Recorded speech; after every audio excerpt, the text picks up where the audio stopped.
Will you pray with me? Lord, may the words of my mouth and the meditations of our hearts in this space and time here together be holy and acceptable to you, for you are our rock and our Redeemer. Amen. There are about 1,000 places that our minds and hearts could go with the scripture today. But God led me to this passage for a very specific reason. I want us to think carefully about the bystanders who were with Lazarus while he was sick, when Jesus was summoned, when Lazarus died, for the burial, for Jesus' arrival, and eventually to see Lazarus walk from the tomb. We know that Mary and Martha were there. We know that Lazarus was somehow very dear to Jesus. Bethany was not far from Jerusalem, and earlier in the passage we're told that many Jews had come from Jerusalem to share in Mary and Martha's grief. So there were people gathered. We can imagine that perhaps the Jews in that area were a close-knit community. Perhaps not unlike this community, where some people have very close relationships, and maybe there are more casual relationships, acquaintances, but people's lives touched one another and they interacted. We don't know why Lazarus died. We know he was sick. In earlier passages, we know that his sisters had sent word to Jesus, and Jesus had delayed his return, so when he finally shows up, a grief-stricken Martha meets him out on the road, and she basically tells him that he's too late. That if he'd arrived earlier, things would have been different. He could have done something. And then Martha sends for Mary, and she basically says to Jesus the same things. And at this point, Jesus gives into his grief, and he weeps for his friend Lazarus. Now, Jewish burial customs at this time would have included washing the body of the dead person and anointing it with oil and rubbing it with spices and wrapping it up and placing it in the tomb without putting the stone in front of it to close it for 3 days. The family would return to the tomb and they would cry and pray and they would remember. And frankly, in such ancient times, they were really checking to make sure that the person was really dead. Medicine was a little fundamental then. And there's some scholarly disagreement about how, but we know that the body would have been wrapped in some way. And the passage tells us that hands and feet and face would have been wrapped in this case. And we could get tied up in all of that and get really wrapped up in whether or not that's true, yada, yada, yada. And we could discuss why Jesus didn't come earlier and why, as he is getting Lazarus out of the tomb, he kind of tells the crowd, hey, I told you so. But none, and all of those are good explorations, but none of them are our exploration for today. We're going to start with Lazarus dead on the 4th day, sealed in that tomb. And Jesus saying, roll back the stone. Now, if you're familiar with the King James version of this, there's one of the funniest lines in the Bible after this, because Mary says, Lord, surely by this time he stinketh. But Jesus says, go ahead, we'll live. Lazarus, come out. And can you imagine? This body moves. These people are standing there, and this body moves, and he starts to stand up. And to the bystanders, Jesus says, unbind him and let him go. Now, these people are standing there. Come on, they're seeing a dead person walk. I can just imagine Jesus sort of saying, folks, you got to get your chins picked up off the ground.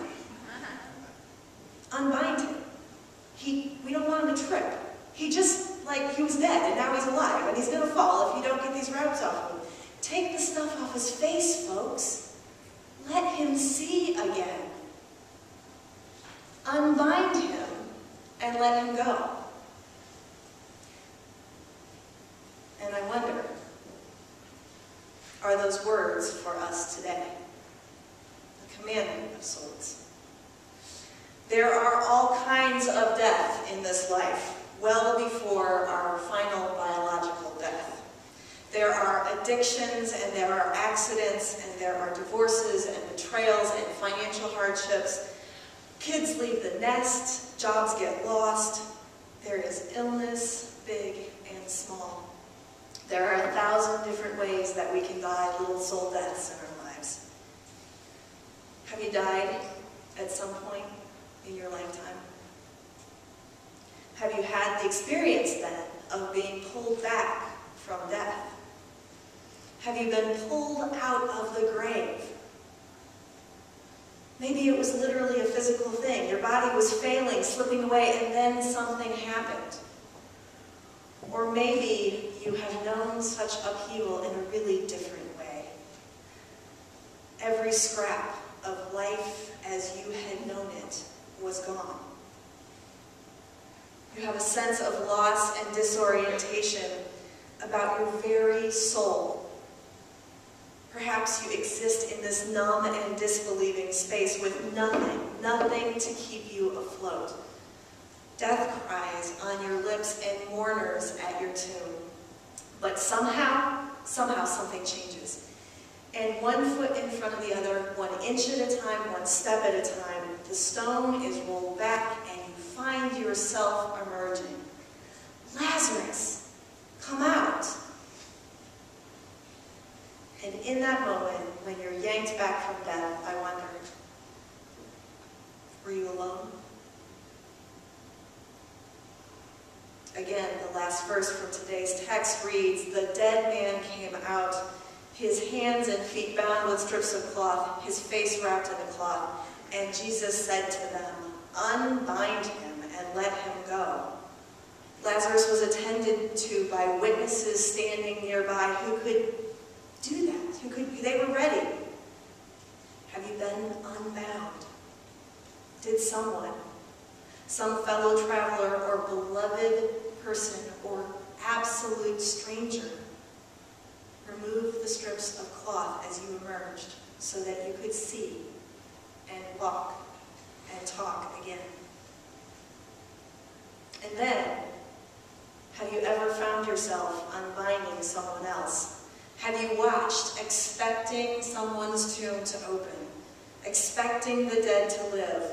Have you unbound the hands and feet of someone and empowered new life to take a stand and take those first steps forward away from the tomb? Are we ready? Are you ready? Liberty Grove, as a community, are you ready? As a community, when someone in our midst has died a little death, are we ready to witness a miracle and then be by that person's side and unbind them and help them stumble back into life? Or sometimes, is it easier to look the other way until the crisis passes? Until that person has somehow managed to scramble out of their own burial clothes and put themselves back together somehow, because we're worried that we might embarrass them in their lack of withedness in that moment. 2 weeks ago, Don challenged you to be part of a small group, and you'll remember that we talked about all the different forms that those groups could take, and he reminded us that it was okay to invest in ourselves, in our own growth and care, to be part of a group that would care for us and love us in some way that we needed cared for and loved. And today, I want us to look a little bit at the other side of that equation, the way that we then can care for and love one another. We're called as a church by the words of Jesus Christ to be ready to unbind, called to love God and one another. We're called to be watching and waiting for those moments of resurrection. Be clear, we are not ourselves raising people from the dead, but we ought to be waiting to help them as God is working in their lives, to nurture them and to care for them, and to help them get steady on their feet and find their way past the threshold of the tomb and back into the world. And we do it already in this place. Make no mistake, you are all a loving crowd. Look at the love and joy and energy and care and concern you show to one another during passing of the peace here at 11 o'clock. It's like Old Home Week. Look at the ways that you come together for things like the turkey supper. Look at the ways that things come together for Morning Star, where you're sharing love and care and concern for kids right here in this community who desperately need something to do that day. But I'm also aware that sometimes life is just really hard for each of us and really busy. And that sometimes church is just a small fraction of who we are and what we do. And that sometimes we've actually given up on someone right here in our midst. There's been one too many long meetings that week, one too many hard conversations, unmet expectations. Or maybe we sense something is amiss with someone, but we don't really have a relationship with that someone. We're not quite sure we can put ourselves out there with that someone to give them the love that they need in that moment. And sometimes it's easier for us to reach someone who is struggling mightily and publicly. We know that there's chaos in their lives. They're a part of the community. We all know what's going on. It's much easier to step up in those places sometimes. I want to remind us of what we all have in common. Life is challenging. We live in a time and a place where it is really difficult to make ends meet, to meet the expectations that society has for us, to provide our loved ones with all of the things that we think that they need, to give our bosses everything that they want from us in a day's work. It takes a toll on us. Look around you. Someone within 20 feet of you today, right now, needs to know that they are loved and cared for. That another person in their midst has noticed them, recognized them, and is willing to reach out to them in love. Now I want you to imagine someone that has sat in these seats before who today is not here. Because they've moved away, or because of age or mobility. They can't make it here every week. Or because they've become disinterested and fallen away. Maybe you're not quite sure why they're not here today. But they're not here today. Because they are human beings designed by God to be in loving relationship, they need to know that they are cared for and loved and missed and remembered. Now think about the people in your life that you know have never been here to Liberty Grove. Maybe they're neighbors or coworkers. Maybe you talk frequently about the necessary things, the reports that are due this week, the PTA meeting that's coming up. Because they are human, designed by God to be in loving relationship, they need to know that they are loved and cared for. And let me be clear on something. This is not about getting them here to this church to sit in a pew. It's about remembering that every one of us needs people to care for us. And when we're caring for others, sometimes, without knowing it, we're unbinding them, letting them go free, participating in Jesus' miracle. And to be clear on another point, we don't unbind people with an email message or a Facebook post or a text message. We unbind with real, loving, caring interactions. A hug, a smile, a touch on the arm, a phone call with an open-ended question. How are things going for you right now? wish for a good day or week. We are, each of us, human, designed by God to be in loving relationship.